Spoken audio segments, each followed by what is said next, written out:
नदी सिंदूरी शिरीष खरे जी की नई किताब है और शिरीष खरे हिंदी के उन लेखकों में है जिन्होंने अपना पाठक वर्ग बड़ी मेहनत के साथ तैयार किया है। मैं जब ये कह रहा हूँ कि बड़ी मेहनत के साथ तैयार किया है तो इसका मतलब ये नहीं है कि इन्होंने घर घर जाकर अपने पाठकों को का आह्वान किया कि मेरी किताब पढ़ें या मेरी रचनाएं पढ़ें, बल्कि इन्होंने ये किया कि उन विषयों पर अपनी कलम चलाई जिन विषयों पर आजकल कलम चलाने का रिवाज नहीं रहा, या आजकल जिन विषयों पर कलम चलाने में लोग थोड़ा कतराते हैं, थोड़ा बचते हैं।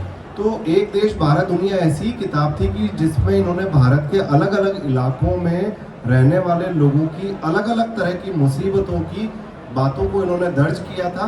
रिपोर्टाज विधा की किताब थी और आदरणीय अभय कुमार दुबे जी यहाँ बैठे हुए हैं। मैं उनकी उपस्थिति में ये बात कहना चाहता हूँ कि अब हमारा जो दौर है, हिंदी साहित्य का जो नया दौर है, वो न कहानी का है, न कविता का है, न उपन्यास का है। ये सब महान विधाओं का दौर अब मुझे लगता है खत्म हो गया है। अब कथेतर का दौर है। कथेतर यानी कि नॉन फिक्शन, यानी कि ऐसी विधाएं जिनको अभी तक हमने हाशिए का समझा और जिन पर हमने कम से कम आलोचना ने तो कभी जिनको बहुत महत्व नहीं दिया, लेकिन पिछले 20-25 सालों में आप देखिए हिंदी की कौन सी किताबें सबसे अधिक लोकप्रिय हुई है। चाहे वो गालिब छोटी शराब हो, चाहे लौट आओ धार हो, चाहे कश्मीर नामा हो, ये तमाम किताबें कथेतर विधाओं की किताबें हैं। और उसी श्रृंखला में इनकी किताब थी एक देश बारह दुनिया।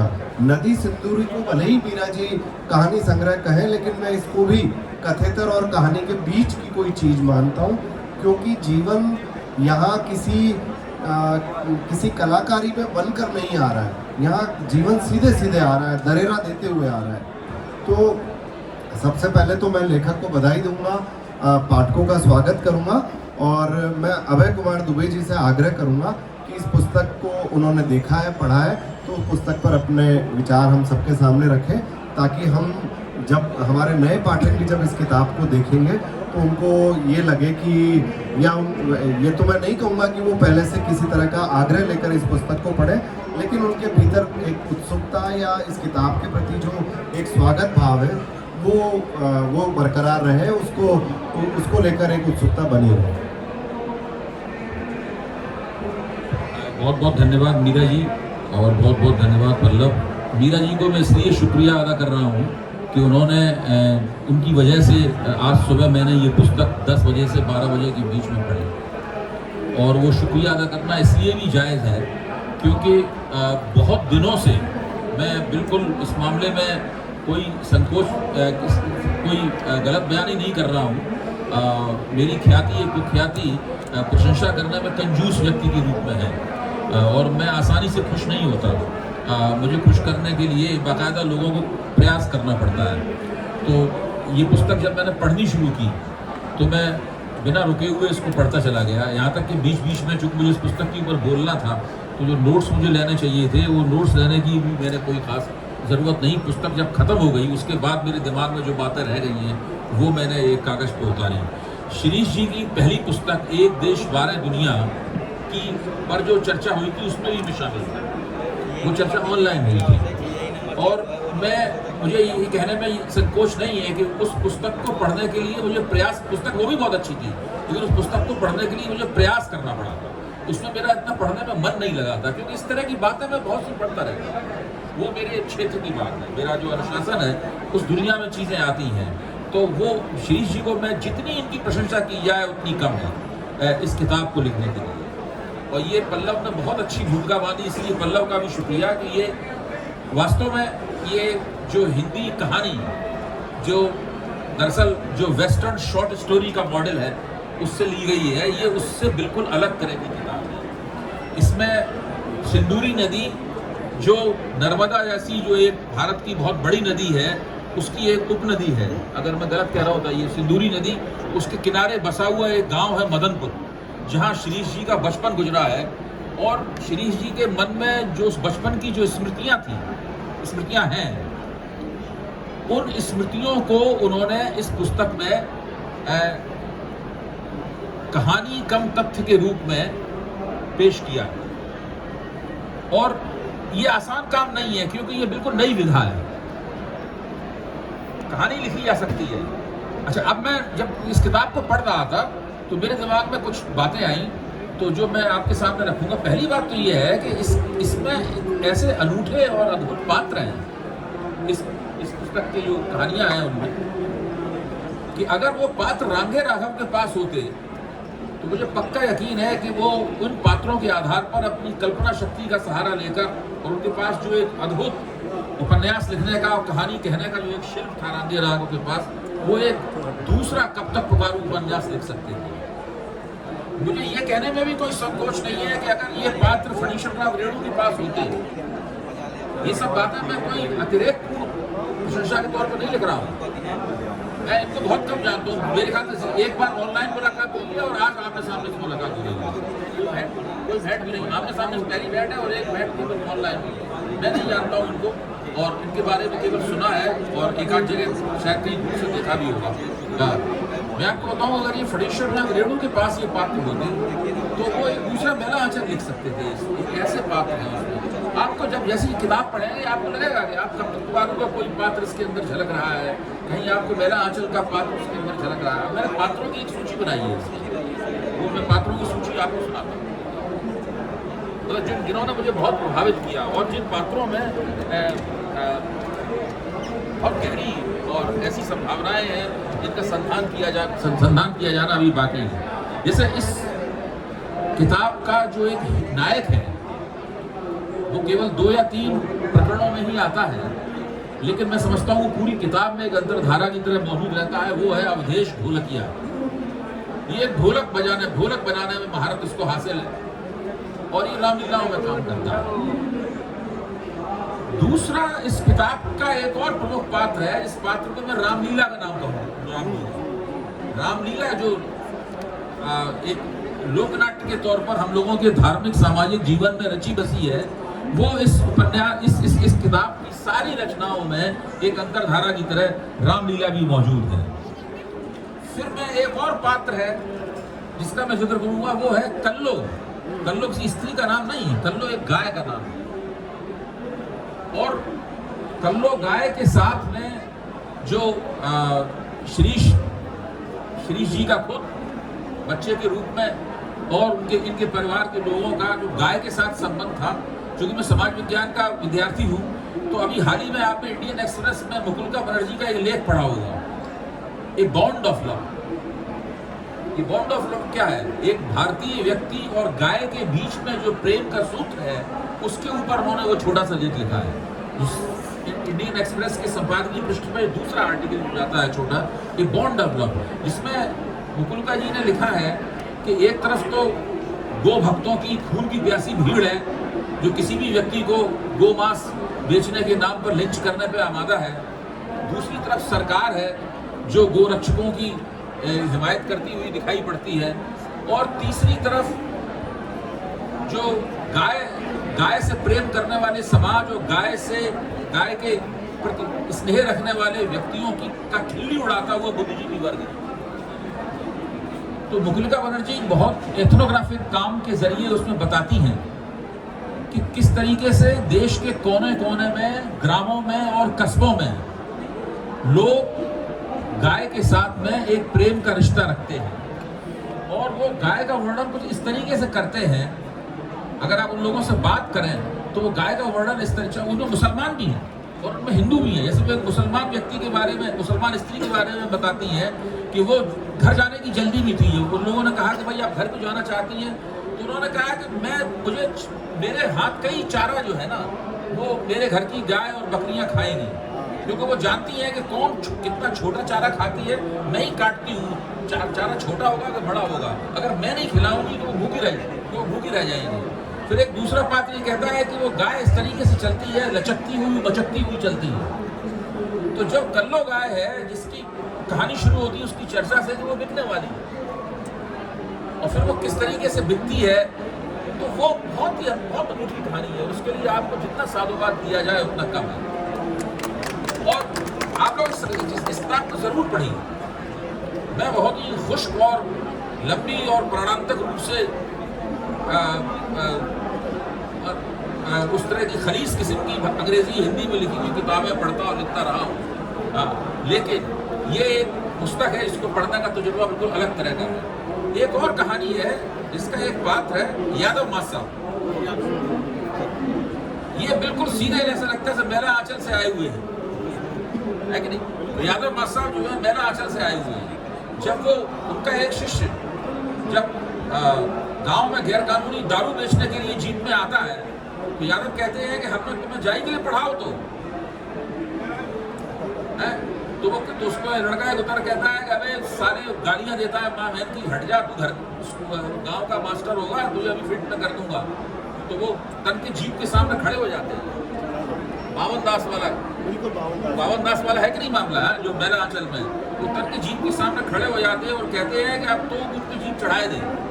हमें बाद को अफसोस है कि मैंने तो पढ़ाओ तो मैं इसलिए भाषा बोल पा रहा हूँ कि मैं टावा का रहने वाला हूँ। और वो हाँ, तो वो सब बुंदेलखंडी, ब्रज और कनौजी मिली हुई भाषा हम लोग बचपन में बोलते रहे हैं। तो वो पढ़ाओ, तो वो जो उसका शिष्य है वो घबरा जाता है, उतर कहता है कि नहीं मास्टर साहब ऐसी कोई बात नहीं है। और फिर दूसरे दिन, अगले दिन उनका हृदय गति रुक जाने से देहांत हो जाता है यादव मास्टर।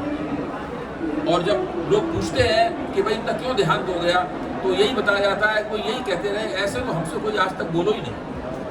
इतना उनका, वो एक विलेज इंटेलेक्चुअल है, जिनका एक ग्रामीण बुद्धिजीवी है, जिनका उस गांव में बड़ा सम्मान है। सब लोग उनकी आदर करते हैं, वो निकल जाते हैं, लड़के बदमाशी रहना बंद कर देते हैं। किसी को भी डांट के कह सकते हैं जाओ अपने घर पे जाओ जाके पढ़ो, मतलब जो है। और लोग उनकी बात मानते हैं, उनका सम्मान करते हैं। उनको शहर भेज दिया गया था, लेकिन फिर वो उसी गाँव में आकर रहने लगते हैं, क्योंकि जिंदगी का ज़्यादातर हिस्सा उन्होंने गाँव में बिताया था। तो एक ऐसे वो यादव मास्टर साहब जो है, वो एक ऐसे वक्त की नुमाइंदगी करते हैं जो वक्त हम लोगों के हाथ से जा चुका है। अपना ऐसे लोग होते हैं और ना ऐसा वक्त होता है, ना उस तरीके का गांव होता है। ये शिरीष को मेरा एक बार फिर से मैं धन्यवाद देता हूँ। इन्होंने उस वक्त को, उस हस्ती को अपनी इस कहानी के जरिए हम लोगों के बीच में रखा। ऐसी अद्भुत और अनूठी कहानी है। फिर इसमें बहुत से लोग हैं। इसमें देखिए, जो गांव की अंदरूनी राजनीति है, उसकी नुमाइंदगी करने वाले दो शख्स हैं। एक है उसमें कृपाल सिंह, एक है मीराबाई। और आप देखिए, वो गौड़ हैं, आदिवासी हैं मीराबाई। और वो एक ऐसा गांव है जहाँ पे आदिवासी गौड़ जो है हिंदुओं के साथ रहते हैं, हिंदुओं, मुसलमानों, गैर आदिवासियों के साथ रहते हैं। और दोनों के बीच में आदिवासी और गैर आदिवासी होने का कोई झंझट नहीं है उसके अंदर। अब यहाँ पे मैं शिरीष जी की थोड़ी सी आलोचना भी करूँगा। शिरीष जी ने अपनी भूमिका में लिखा है कि वहाँ के जो गौड़ आदिवासी हैं, वो अन्य आदिवासियों के मुकाबले थोड़े से समृद्ध जरूर हैं, लेकिन सांस्कृतिक रूप से विपन्न है। तो मैं ये जानना चाहूँगा, मैं चाहता हूँ ये मुझे बताएं कि क्या अगर आदिवासी गैर आदिवासी समाज के साथ रहेंगे तो क्या वो सांस्कृतिक विपन्नता के लिए अभिशप्त होंगे, या उसको सांस्कृतिक विपन्नता कैसे समझा गया? ये आदिवासी और गैर आदिवासी संस्कृति की जो संकरता है, यानी उसकी जो सामासिकता है, उसका जो सिंक्रेटिज्म है, वो सिंक्रेटिज्म उस तरफ या इस तरफ कहीं ना कहीं सांस्कृतिक विपन्नता पैदा करता है। ये हमें कोई सांस्कृतिक शुद्धता के विचार का पालन करना चाहिए कि भाई हम अलग ही रहेंगे, ताकि हमारी संस्कृति में जो है ना दूसरे तत्व ना आ जाएंगे। अब मैं तो निर्मल कुमार बोस के लिखे हुए के समाजशास्त्र का इस मामले में अनुगामी। निर्मल कुमार बोस ने हम लोगों को बताया है कि किस तरह से आदिवासी समाज गैर आदिवासी समाज के साथ में जबरदस्त अन्योन्य क्रिया करता रहा है। और उस प्रक्रिया में जो गैर आदिवासी समाज है, जो हिंदू समाज है, उसने आदिवासियों से बहुत कुछ प्राप्त किया है। जो जगन्नाथ रथ यात्रा आप कहते हैं, ये क्या है? जगन्नाथ रथ यात्रा कोई हिंदू पुराणों और वेदों के मुताबिक नहीं है, ये आदिवासी समाज की देन, जगन्नाथ रथ यात्रा। उसके बाद आदिवासी बड़े उत्साह से रामनवमी में हिस्सा लेते हैं, वो हनुमान जी के प्रति भी श्रद्धाव्रत रहते हैं। तो अब इन चीजों को हम लोग कैसे समझें? हर संस्कृति अपने आप में सामाजिक होती है। ऐसी कोई संस्कृति नहीं होती जो कोई किसी एक ही तत्व से मिलकर बनी हो। हर संस्कृति सिंक्रेटिक है। ये बात सही है कि उस संस्कृति को बरतने वाले लोग उसे एक इकाई के तौर पे बरतते हैं। बरतते समय ये नहीं देखते कि हम उसके फलाने हिस्से का पालन कर रहे हैं, इस हिस्से को छोड़ देंगे। ये तो हमारे और पल्लव जैसे विश्लेषकों का काम है, वो बताते रहे संस्कृति के अंदर कितने घटक हैं। लेकिन उसकी संस्कृति का जो संस्कृति में जो रचा बसा है, जो संस्कृति में जीवित है, वो तो उसको एक समग्र पूर्णता के साथ में एक कल्चरल होल के साथ में मतलब उसको देखता है। तो मैं ही कहूँगा इस बात पर पुनर्विचार किया जाए। प्रस्ताव मेरा ये है कि क्या वे गौड़ सांस्कृतिक रूप से विपन्न है या सिंक्रेटिज्म की वजह से, सामासिकता की वजह से उनकी संस्कृति में कुछ ऐसी विशेषता आ गई है जो वो अलग रहते तो शायद वो ना आ पाते।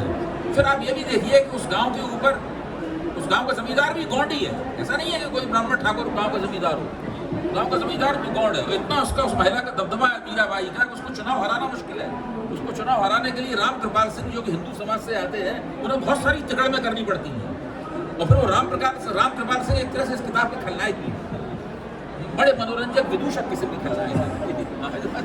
हाँ, वो इस किताब के खलनायक भी है राम कृपाल सिंह। और उस किताब में एक और अद्भुत अनूठा पात्र है, वो है भूरा।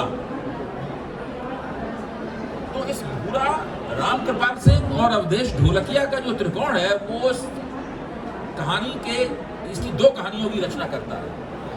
पहली कहानी के अंदर इस पूरे त्रिकोण के बीच में क्या है? समलैंगिकता, पुरुष समलैंगिकता। और वो इतने रोचक तरीके से, इतने मार्मिक तरीके से उस कहानी में निकल कर आई है। और वो किस तरीके से वो आप, मैं उसको कहूँगा नहीं उसके बारे में, आप उसमें पढ़िए कि वो जो भूरा जो है वो रामलीला में नृत्य नाचने वाला एक बहुत खूबसूरत नौजवान है। वो एक ऐसा पुरुष है, इसके अंदर एक स्त्री बसी हुई है जो कि बार बार स्त्री निकल के आती है और वो दूसरे पुरुषों से संबंध रखता है, तो उसका स्त्री पक्ष है, संबंध का स्त्री पक्ष बन जाता है। तो किस तरीके से उस भूरे को पाने के लिए कई खलनायक हैं जो उस पुरुष के इस शरीर में जो स्त्री है उसको पाने के लिए उसके आसपास घूम रहे हैं। वो जब दूसरे गांव में जाता है तो वहाँ भी उसे एक खलनायक मिलता है। हाँ, वहाँ भी खलनायक मिलता है और उस गांव में भी एक खलनायक है। तो ऐसी अनूठी पुस्तक है, बहुत ही बढ़िया कहानियाँ हैं। इसमें एक धन्ना चोर नाम का एक पात्र है जो इतना काला है कि वो रात के अंधेरे में आसानी के साथ गुम हो जाता है।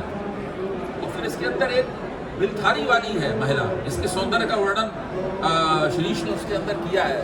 और वो तब वो उसको आप पढ़ेंगे तो आपको खुद भी अपनी बचपन की स्मृतियों में इस तरह की स्त्रियां जो है वो आपके सामने आ जाएंगी।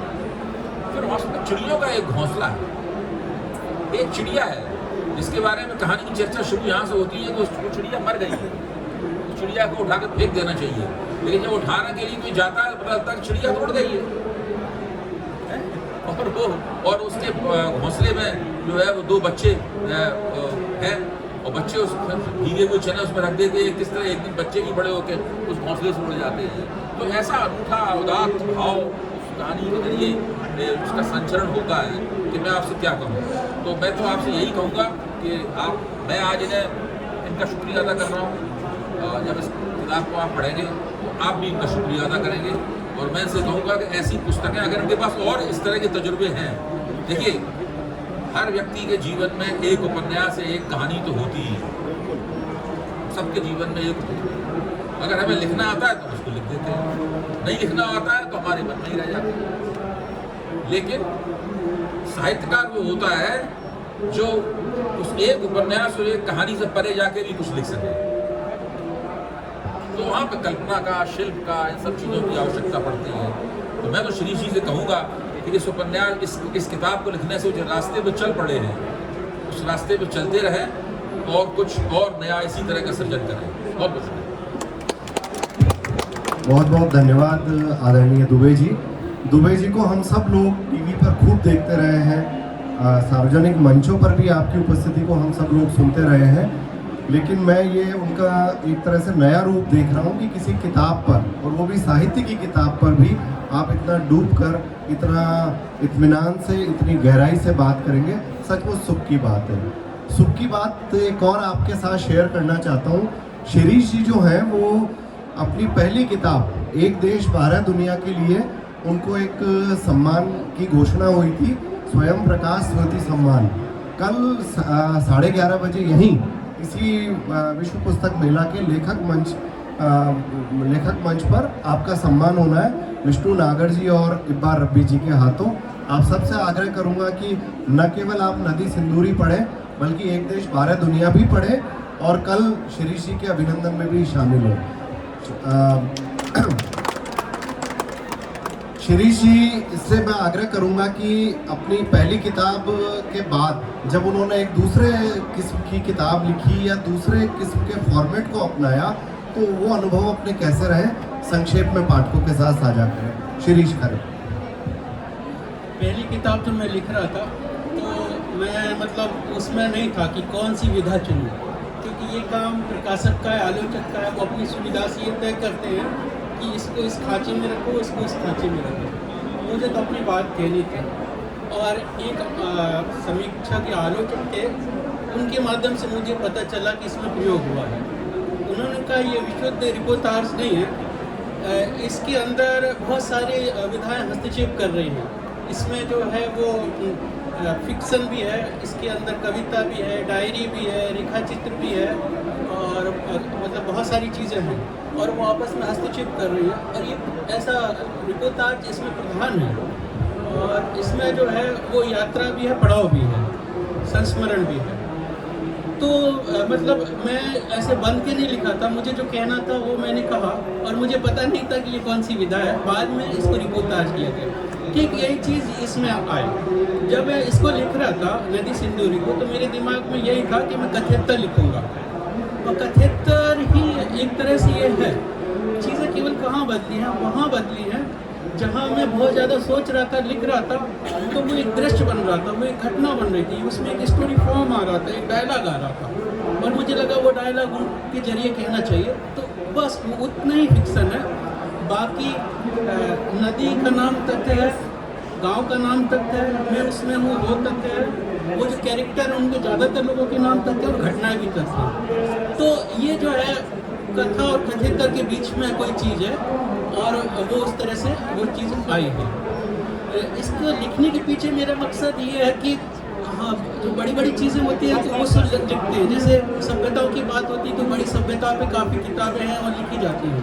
नदियों पे काफ़ी किताबें लिखी जा चुकी हैं, नर्मदा पे भी लिखी जा चुकी है। तो ये नर्मदा की सहायक नदी है, और मेरा मानना था कि छोटी नदियों और वहाँ की जो अपने वहाँ की जो अपनी संस्कृति है उस पर भी बात है। उदाहरण के लिए नर्मदा को पवित्र नदी माना जाता है, और नर्मदा को जो पवित्र नदी माना जाता है तो बहुत सारे कर्मकांड भी हैं। लेकिन ये जो सिंदूरी नदी है, ये पूरा उससे उसका कोई लेना देना नहीं धर्म से। लोग उससे सामाजिक तौर पे जुड़े हैं और सरल और सहज तौर पे जुड़े हैं। तो जहाँ से जो नदी बहती है वहाँ पर बहुत तालाब और बावड़ियाँ नहीं है, यानी कि जिस गांव से नदी बहती है वो गांव का अपना एक अलग कल्चर होता है। और जब मैं मदनपुर को अपनी तरीके से देखता हूँ तो मुझे कल्पना नहीं कर सकता कि एक नदी के बिना गांव कैसा होगा। और जब मैं रास्तों से गुजरता था तो कोई नदी दिखती थी, तो जो नदी बह रही होती थी तो मुझे लगता था ये मेरा अतीत है, और जो सूखी होती थी वो मुझे लगता था वर्तमान है या भविष्य, क्योंकि जो नदी है वो सूख रही है और नर्मदा की कई नदियाँ सूख रही हैं। तो इसका जो विषय वस्तु वो एक देश बारह दुनिया की विषय वस्तु है, जिसमें आधुनिक विकास की हमने बात करी है। और आधुनिक विकास में जो उदारीकरण और निजीकरण है उस आयाम से इस पर बात करें कि ये दौर जो है समकाल का है, और उस समकाल के दौर में ये जो है नदियाँ सूख गई हैं, पहाड़ कट गए हैं, जंगल कट गई हैं। लेकिन आज से 20-25 साल पहले जब वहाँ पर उदारीकरण नहीं पहुँचा था और खटारा बस से जो है भोपाल से 12-1 बजे अखबार आता था, वो समाज कैसा था? वो समाज में नदी को लेकर आदमी रोता था, उसके साथ बात करता था, गाता था, हंसता था। एक तरह से उसका वो जो चीज़ थी वो अतीत की चीज़ थी। तो मेरा कहने का मतलब यही है कि इस चीज़ में मैंने वही करने की कोशिश करी है। और मैंने तो सोचा नहीं था कि मैं अपने गांव से कभी भोपाल जाऊंगा, लेकिन जब पहली बार भोपाल गया तो मुझे सबसे जो आश्चर्यजनक बात लगी वो ये लगी कि पानी बिक रहा था। हमारे यहाँ पानी कभी बिक नहीं रहा था, और वहाँ पर जो है बहुत सारी चीज़ें थी जो खरीद कर ली जा रही थी, जैसे अमरूद था या नींबू था। तो वो सारी चीज़ें जो हैं अब मुझे ये लगता है कि जो है वो आगे जो है वो हवा भी किसी को शुद्ध चाहिए तो वो भी बिकेगी। तो ये कहीं ना कहीं वो जो है उजाड़ कथा है, उजाड़ कथा के दौर में उस स्मृति को लिया है, क्योंकि कहीं ना कहीं वो ख़त्म ना हो जाए। इसके लिए मैंने वो ये इस तरह की कहानी को लिया है। जी। धन्यवाद शिरीष जी। शिरीष जी ने अपनी इस दूसरी किताब को लिखे जाने की प्रक्रिया भी बताई और पहली किताब के भी कुछ अनुभव हमारे सामने रखे। इस बातचीत में जो अभय कुमार दुबे जी ने जो अभी कहा और जो कुछ बातें शिरीष जी के वक्तव्य से हम लोगों ने सुनी समझी, मैं एक बात ये कह सकता हूँ, मुझे बार बार याद आ रहा था आचार्य हजारी प्रसाद द्विवेदी का निबंध अशोक के फूल। बड़ा पुराना निबंध, लगभग 50, 60, 70 साल पुराना वो निबंध, और वो निबंध हमको बार बार याद दिलाता था कि शुद्धता जैसी कोई चीज़ नहीं होती, शुद्धता अपने आप में एक मिथक है। मैं ध्यान से सुन रहा था दुबे जी को। दुबे जी ने कहा था कि जो सामासिकता है, एक तरह का कुछ भी चीज़ ढूंढना बड़ा मुश्किल है, खराब बात है, खराब प्रवृत्ति है। और सामासिकता क्या है? सामासिकता सब मिलजुल के बनी है। यानी कि जिसको हम शुद्ध आदिवासी समझ रहे हैं वो हनुमान जी की भी पूजा करता है, और जिसको हम शुद्ध हिंदूवादी समझ रहे हैं वो किसी आदिवासी का हमदर्द और सच्चा मित्र भी हो सकता है। तो इस तरीके के एक रेखीय खांचे हम नहीं बना सकते, और वो इस तरह के खांचे विधाओं में भी नहीं बना सकते। अब नई शताब्दी का जो साहित्य है वो हमको बार बार ये बताता रहेगा कि आप चाहे शिरीष खरे ने कहानी समझ के लिखा है, हो सकता है वो रिपोर्टाज हो, चाहे उसको आलोचक डायरी कहते रहे, लेकिन हो सकता है उसमें अभय कुमार दुबे किसी उपन्यास की एक तांता ढूंढ ले। जिस तरह से उन्होंने पात्रों के नाम बताए, कहानियों में, अलग अलग कहानियों में पात्रों की आवाजाही बताई, तो उस सब से हमको ये लगता है कि ये जो फ्यूजन है, असल में ये फ्यूजन नहीं है, असल में ये विधाओं की अंतरक्रिया है, जहाँ बने बनाए रूपबंध टूट जाते हैं, और ये समय असल में रूपबंधों के टूटने का ही है। जब ये रूपबंध टूटेंगे, पुराने रूपबंध टूटेंगे, तब नए रूपबंध आएंगे, और नए रूपबंधों में ही हम अपने समय की सबसे प्रामाणिक और सच्ची बातें लिख पाएंगे, तभी यथार्थ निकल कर आएगा। तो इस बातचीत में हमारे साथ लेखक ने समय निकाला, आदरणीय दुबे जी ने इतना सारा समय दिया, इन दोनों को बहुत बहुत धन्यवाद। मैं सामने बैठे हुए हिंदी के जाने माने आलोचक आलोक गुप्ता जी, डॉक्टर प्रोफेसर नामदेव जी और सभी मित्रों, ज्ञान प्रकाश विवेक जी, बहुत सारे लोग हैं जिनके सबके नाम मैं नहीं ले पा रहा हूँ, लेकिन मैं देख रहा हूँ कि नौजवान मित्रों की खासी उपस्थिति है, और ये उपस्थिति एक बात और संकेत कर रही है कि 100 साल से ज़्यादा पुराने इस पब्लिकेशन हाउस ने सच में नए लोगों को साथ में लाने का बीड़ा उठाया। मैं भी जो नई किताबें आपकी आई है, मैं देख रहा था कि एक एकदम युवा शायर है, उनका ये नाटक आया है जॉन एलिया का जिन्न, इरशाद खान सिकंदर। तो इरशाद नौजवान लेखक है, जहाँ एक तरफ आप यहाँ देखेंगे कि जो प्रकाश पंडित जैसे दिग्गज पुराने लोगों की श्रृंखलाएं हैं, तो शिरीष खरे और इरशाद खान सिकंदर की जैसे एकदम नौजवान लेखकों की भी किताबें हैं। तो सबको बहुत बहुत बधाई। एक सूचना और अभी मुझे मीरा जी ने बताई कि एक देश भारत दुनिया का 2 साल के अंदर तीसरा संस्करण आ गया है। तो इस तीसरे संस्करण का भी एक बार फिर से लोकार्पण अभय कुमार दुबे जी के हाथों से होना है, वो करके हम इस आयोजन से विराम लेंगे। धन्यवाद।